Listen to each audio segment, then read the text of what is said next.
Yo, man, what's going on, man? What's going on? We got another episode of the Stay Off My Grass podcast, man. So we gonna hop into the Suns Grizzlies recap, man. So that one stung. That one stung a whole lot, man. So the Suns played the Grizzlies tonight.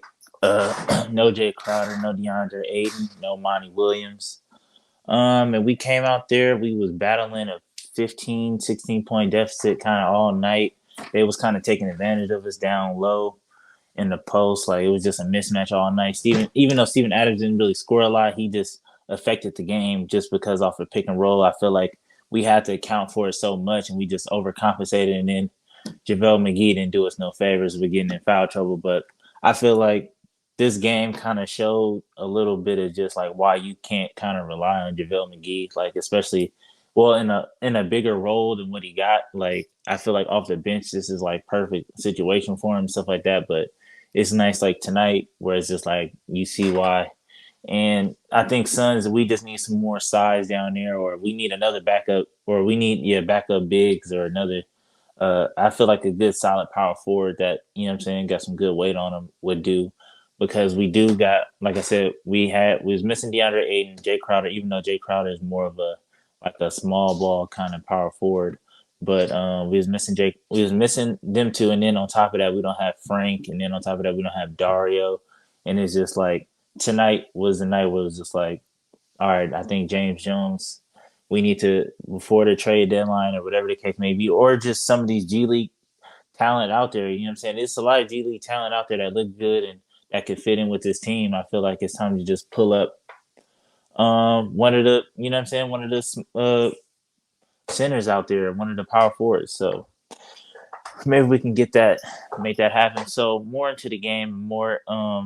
So something that, or one of the problems I feel like the reason where we went wrong is I feel like CP3 never really got aggressive. He never really. I don't know what it was. It was another night of just like not really running an offense. It was just out there, just go play. I guess that was like since Monty wasn't there, and I don't know because, like I said, I don't know if it's because these are playoff teams or whatever, but it was just kind of like go out there, go play, and it was a lot of ISO ball, a lot of pick and roll, a lot of book shooting, contested, or trying to go 1v1 and campaign doing the same thing and stuff like that. So I feel like from that standpoint, like we like on top of that, like I said, Chris Paul never initiated the offense, so it was just doomed kind of from the start.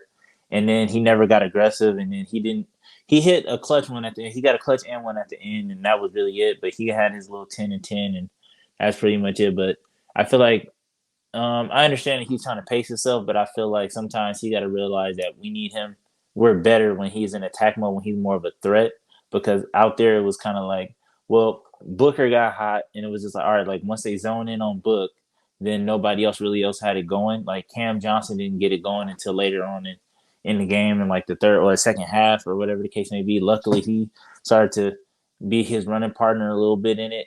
And Mikal Bridges was kind of just MIA today. Didn't really do a good job on John Morant. Like I don't know him and John Morant. Like whenever he guard John Morant, like John Morant always give him problems. Even though I think John Morant gives everybody problems, but yeah, John Morant was just out there just doing too good. And then the one that killed me the most, and a guy that I really like coming out of TSU was, and I thought that we should have drafted him, is Desmond Bain. He went out there and did his thing. He was knocking everything down, knocking contested, open threes, getting to the midi.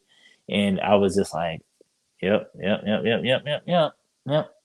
And to me, I think he's on a little tour. Like he kind of remembers the teams that worked him out in pre-draft and said that they were going to draft him. And he's kind of been like those teams, especially he kind of circles them and just balls out against them. But yeah, Desmond Bain went out there and did his thing. Steven Adams just pulling shifting the whole defense towards him. And then when he shifted the defense, we still couldn't grab a board and was struggling with defensive rebounds. He was getting one or two chances at it. But some things that I did like is, well, I liked how Booker came out, even though he didn't finish efficient. I think he might have been 9 of 18 or 10 of 19 or something like that.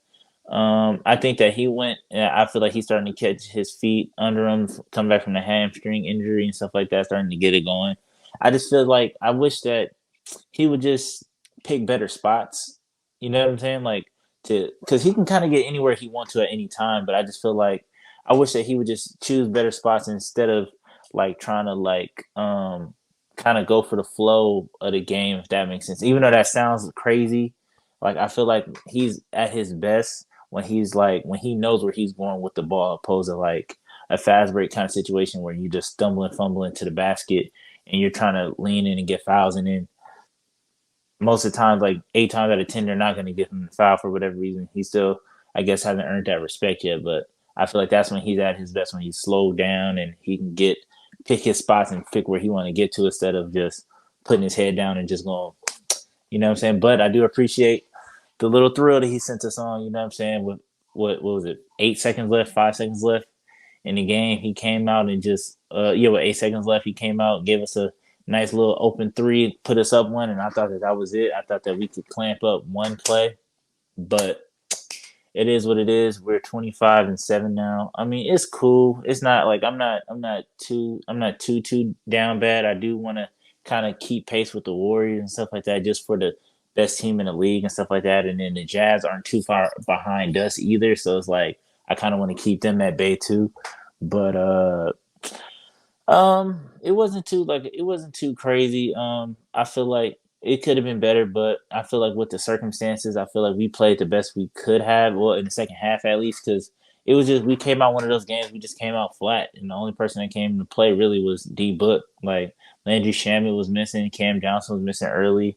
JaVale McGee got in foul trouble, and it's just like JaVale McGee, he has to understand, especially like late in game, like we're leaning on you. You know what I'm saying? Like we're leaning on you for the entirety of the game. So we need that, especially to guard Steven Adams, because Sticks can't do nothing with him. So it was all right. I gotta, you know what I'm saying, tip my hat to the Grizzlies. They went out and they did their thing, and they I wanna say number 4 in the West. So they showed us tonight why they number 4, and they did it on a back to back too. So it's like I thought that at least we were gonna get them because it was a back to back. But hopefully we can get them next time, you know what I'm saying? And I think we play again on maybe I think we play again on Thursday, so we'll probably catch y'all again on Thursday. But yeah, man, tough loss. It is what it is. We move on to the next one. We'll be all right. Hopefully we can get Aiden back and they can get a double negative test and hop back in it just like Alfred Payton. But till next time, man. Peace.